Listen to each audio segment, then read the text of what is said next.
Assalamualaikum warahmatullahi wabarakatuh. Selamat pagi, salam sejahtera untuk kita sekalian. Terkait dengan fenomena gangster atau kelompok berandal atau apalah namanya, saat ini yang sering disalahkan itu adalah aparat, sering disalahkan adalah guru, orang tua, kan begitu ya. Dalam bahasa hukum, orang yang disalahkan itu namanya tersangka. Jadi pada kesempatan pagi ini saya ingin mengucapkan salam kembali kepada Bapak dan Ibu dengan sebutan para tersangka yang saya hormati. Ini kita tersangka semua ini masalahnya. Baik, sebagai informasi awal, saya ingin menunjukkan kepada para tersangka sekalian situasi umum terkait dengan kondisi kenakalan remaja di Kota Semarang. Mungkin saya bisa dibantu jadi contoh dari slide ini kita bisa lihat. Nah, ini harusnya panitia pinjam videotron nih di Polrestabes ini. Jadi SMA 1 atau SMA yang lain atau sekolah yang lain boleh pinjam. Kalau di luar itu sewa videotron 400 sampai 500 ribu per meter per hari. Nah, kalau pinjam di Polres untuk atas nama pendidikan gratis. Saya ada dua. Ya, nanti pinjam sama Kasih Humas. Kalau sekolah mau pinjam silahkan pinjamkan ya, Pak ya. Biar lebih lebih jelas, lebih terang. Kayak nonton bioskop lah, kira-kira gitu. Nah, ini peristiwa di Jalan Dr. Cipto ini. Kita lihat anunya dulu, cuplikan filmnya. Film karya anak bangsa. Jadi tak perlu lagi nonton gangster-gangster. Nah, itu pakai parang panjang itu. Nah, iya. Nah, itu. Kalau ini tidak apa-apa ini antar gangster. Yang bahaya itu kayak di Kelut. Salah sasaran. Nah, itu. Yang berikutnya, tawuran gangster di Jalan Es Parman.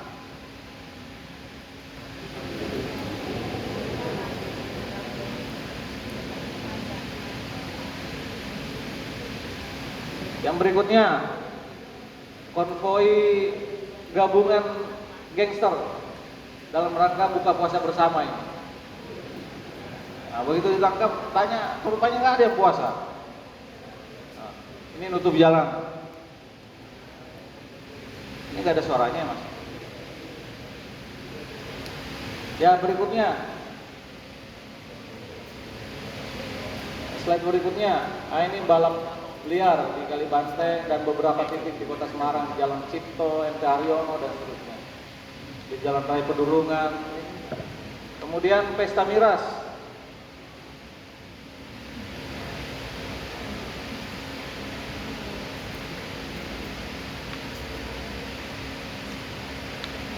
Kemudian tawuran antar anak sekolah. Ini di Semarang ini, bukan di daerah lain. Ini di kita ini pakai baju sekolah masih seragam. Ya, lanjut. Slide berikutnya. Nah, tawuran antar gang. Ini di Jalan Pura Josmoro ini. Nah, ini yang beberapa 1-2 minggu yang lalu di Kelut. Berikutnya yang di slide nomor 8. Ini yang saya sampaikan tadi, perkelahian antar dua geng, tapi yang menjadi sasaran orang lain. Ini korbannya meninggal dunia ini.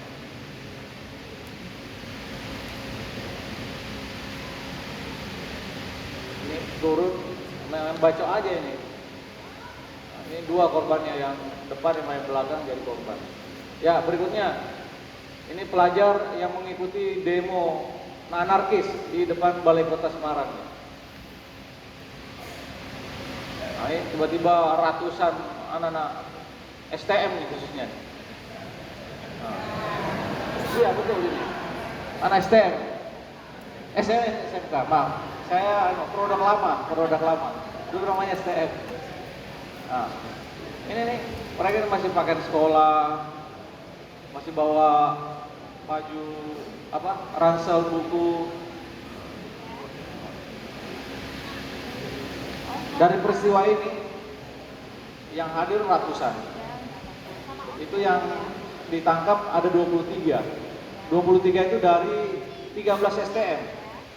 7 STM dari Demak, 7 STM 3 dari STM dari Gerombogan, 3 STM dari Ungaran, 3 STM dari Kota Semarang. Itu untung paginya kita sudah laksanakan. Oke, lanjut. Nah, terkait dengan gangster ini, mungkin beberapa penjelasan yang dapat kami sampaikan. Ini umumnya beranggotakan anak-anak SMA, SMK, SMP. Ini gangster-gangster yang ada di Kota Semarang. Ini undangan buka puasa kemarin ini, yang tadi kami tunjukkan itu. Makanya tadi kalau ada arahan dari Pak Budi agar melaksanakan razia, itu jangan hanya senjata tajam menurut saya. Ini disampaikan ini. Razia juga HP-nya, apakah dia masuk dalam, makanya harus tahu nih nama gangsternya itu ada grupnya. Nah, kalau dia masuk dalam grup, minta dia keluar, suruh bubarin grupnya, kira-kira gitu. Nah, makanya harus tahu nama-nama gangster itu, harus para tersangka ini tahu, kira-kira gitu. Kalau nama gengnya itu keren-keren. Nah, misalnya ada namanya Mafia Mesir. Nah, saya tanya, apa itu Mafia Mesir? Mafia Masjid Menggok Kiri. Nah, Mesir. Loh, kenapa kok enggak menggok kanan? Iya, soalnya ke kanan gereja. Nah, kira-kira gitulah jawabannya anak itu. Ada PKB. Nah, ini dari siapa kemarin yang komplit kok PKB. Nah, itu Putra Keren Barat. Terus ada Mafia Warbel. Warbel itu warung belokan. Terus ada Mafia Belanda. Apa itu Mafia Belanda? Mafia belakang toko ada. Nah, keren-keren namanya tapi kayaknya menyeramkan gitu, tapi lucu-lucu. Nah, mereka juga dalam beraktivitas itu seringnya dipengaruhi oleh alkohol. Ya. Jadi yang ketangkap itu kenapa? Karena pengaruh alkohol. Kemudian ada pimpinannya, ada orang yang ditokohkan di dalam grupnya, yang punya keberanian, yang maju paling depan kalau tawuran, kira-kira gitu, yang sudah pernah membacok, kira-kira gitu. Nah, kemudian ada juga urunan, mereka tuh urunan beli sajam-sajam itu mereka urunan antar sesama anggota itu, memiliki admin. Kemudian ada aliansi, ini nih. Jadi beberapa kelompok, misalnya kelompok ini, kelompoknya Americano. Nah, kemudian ada kelompok All Star, ini kelompok All Star ini. Mereka juga ada pertempuran antar geng, jadi antar kelompok tadi, antar aliansi. Ini mereka berkoalisi dan bergabung untuk melawan kelompok dari aliansi lainnya. Dan mereka melakukan itu hanya untuk mendapatkan pengakuan, biar keren, biar hebat, dikatakan pemberani, dan seterusnya. Jadi alasan yang tidak masuk akal lah, kira-kira gitu. Lanjut. Lalu upaya apa yang sudah dilakukan oleh pihak kepolisian sebagai bagian daripada tersangka? Yang pertama, kita sudah melakukan kegiatan yang kami sebut strike preventif. Antara lain melakukan patroli gabungan. patroli rutin, patroli 3 pilar, ya, patroli dengan LKMD, LKMK dan seterusnya dan seterusnya. Kemudian yang berikutnya melakukan razia miras, razia balap liar. Itu tahun ini melalui aplikasi Libas kita mendapatkan laporan 460-an ya. Oh ini bisa ya? Oke nanti aja mas. Ya. Kemudian yang berikutnya di slide 8, nah, kita melakukan pembinaan penyuluhan, masuk dan bekerja sama dengan sekolah-sekolah. Ini dokumentasi yang kami ambil kemarin untuk mencegah anak STM lagi, SMK ikut demo-demo itu. Alhamdulillah karena ketahuan kita masuk ke SMK di Kota Semarang, ya penggeraknya ngambilnya dari luar kota. Itulah muncul dari Demak, dari Grobogan, dari Ungaran. Nah, memang anak STM itu demo ada yang menggerakkan lah kira-kira gitu. Ya lanjut. Hal lain yang kita lakukan adalah melakukan mitigasi.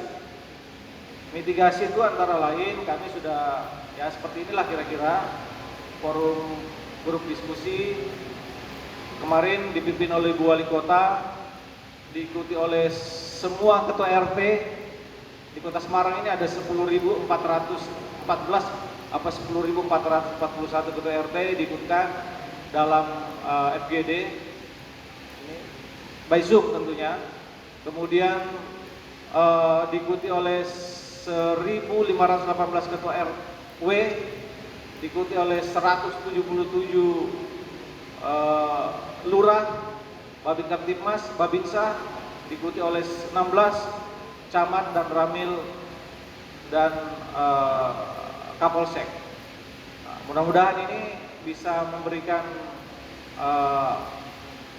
efek yang baik untuk pola pencegahan. Kemudian 2 hari yang lalu kita mendeklarasikan pembubaran kelompok gangster. Tetapi yang jadi catatan, yang baru bubar ini baru 19 gangster. Yang ada tadi, yang slide sebelumnya, itu aja 69. Itu satu kelompok All-Star, belum kelompok Americano, ada 29. Jadi kira-kira kurang lebih 100. Kalau bubar 19 ya baru 20%, masih ada 80%.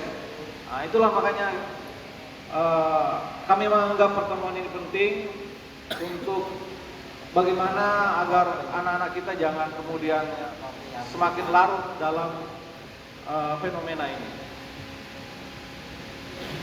Lanjut, upaya lain setelah mitigasi adalah penegakan hukum. Jadi kalau ada yang mengatakan tidak ada tindakan, ada tindakan. Kami sudah melakukan penindakan 101 kali. 101 kali terhadap peristiwa gangster ini, itu 77 yang kami lakukan penahanan.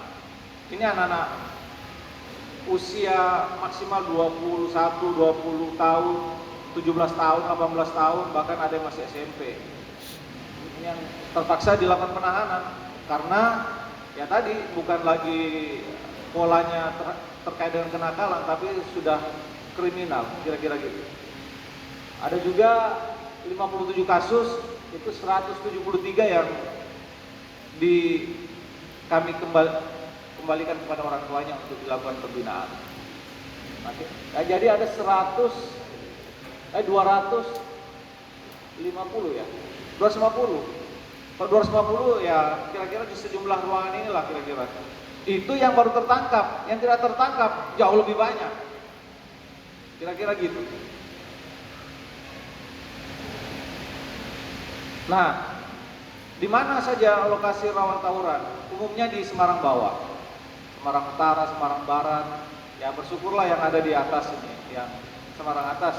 Tapi dengan tidak mengurangi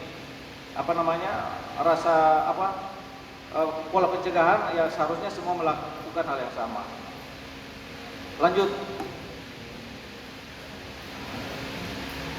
Nah, ini ada beberapa dokumentasi juga yang bagian daripada yang sudah kita lakukan, ya, melakukan rahasia-rahasia, kemudian melakukan ini kenapa direndam? Mungkin ada kok direndam? Nah, karena ini pengaruh alkohol. Kalau orang kena alkohol, kena siram, itu biasanya lebih cepat hilang anunya, pengaruh alkoholnya. Makanya direndam sama tim lapangan ini. Nah, ini ada juga yang komplain, kenapa anak kami direndam? Ya yang penting maksudnya baiklah, gitu kira-kira. Kalau diomelin nggak apa-apa, gitu. Nanti yang diomelin saya aja. Nah, terus ini juga nih, yang berikutnya, kenapa diguling-guling? Biar cepat muntah, keluarin alkoholnya itu. Nah, ini mabuk semua masalahnya. Karena kalau nggak begini nanti kita yang dilawan, kan gitu. Ya tapi sekeren-kerennya mereka ketika di hadapan penyidik, ada juga yang kencing. Saya bilang, kamu kok gangster kok kencing? Ya lanjut, ini mafia miras. Ya, yang kelima, ini pembinaan fisik. Ini yang umumnya yang dibina ini. Nah, jadi setelah pembinaan fisik dibawa ke kantor, kemudian dihubungi orang tuanya. Lanjut. Nah, ini bagian dari pola pembinaan lah, kira-kira gitu. Menghubungi orang tuanya, jemput, ya ada pertobatan lah, pengakuan dosa, yang mudah-mudahan setelah ini tidak lagi, mudah-mudahan. Ya lanjut. Ada ini nih, apa ini? Nah, jadi gangster ini bukan hanya laki-laki, ada juga ceweknya. Nah, ini bahkan aliansi nih dari luar kabupaten kota Semarang ini, nah, dari luar. Kemudian semua yang terlibat dalam peristiwa gangster, pelanggaran dan seterusnya itu sudah kami blacklist di dalam catatan kepolisian. Nah, jadi ketahuan NIK-nya berapa. Nah, makanya ini sebagai efek tekan juga, kalau ketangkap otomatis masuk ke dalam blacklist di catatan kepolisian Polrestabes Semarang, sehingga nanti akan berpengaruh ketika ada mau mengurus SKCK. Nah, ya resiko, nah, kira-kira gitu. Ya lanjut. Upaya lain, kita juga berkolaborasi dengan teman-teman media. Jadi semua aktivitas, tindakan, baik itu yang sifatnya preventif, yang sifatnya penegakan hukum, yang sifatnya mitigasi, itu semua teman-teman media liput untuk di-share kepada publik. Ya lanjut. Nah, Bapak dan Ibu sekalian, para tersangka yang kami hormati, kesempatan ini saya ingin menyampaikan ada satu cara kalau menemukan informasi pelanggaran, kejahatan atau apa saja yang butuh penanganan kepolisian atau pemerintah kota, bisa memanfaatkan aplikasi Libas. Lanjut. Jadi di aplikasi ini tidak perlu repot-repot datang ke kantor polisi, dari tempat saja bisa menekan ini SOS. Bisa juga buat laporan tertulis. Ada yang sudah mendownload aplikasi, angkat tangan. Nah, saya minta tolong Bapak bisa ditampilkan ya. Nah, tampilkan dashboardnya. Bapak coba bikin laporan. Bisa ya, Tito? SOS atau bikin laporan apalah, SOS aja lah, pencet SOS 3 kali.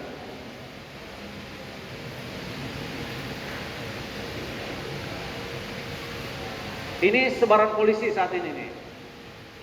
Jadi anggota saya misalnya ada SOS dari Pedurungan, Jalan Raya Pedurungan, nanti akan ketahuan. Ini hilangkan dulu personilnya, Tito.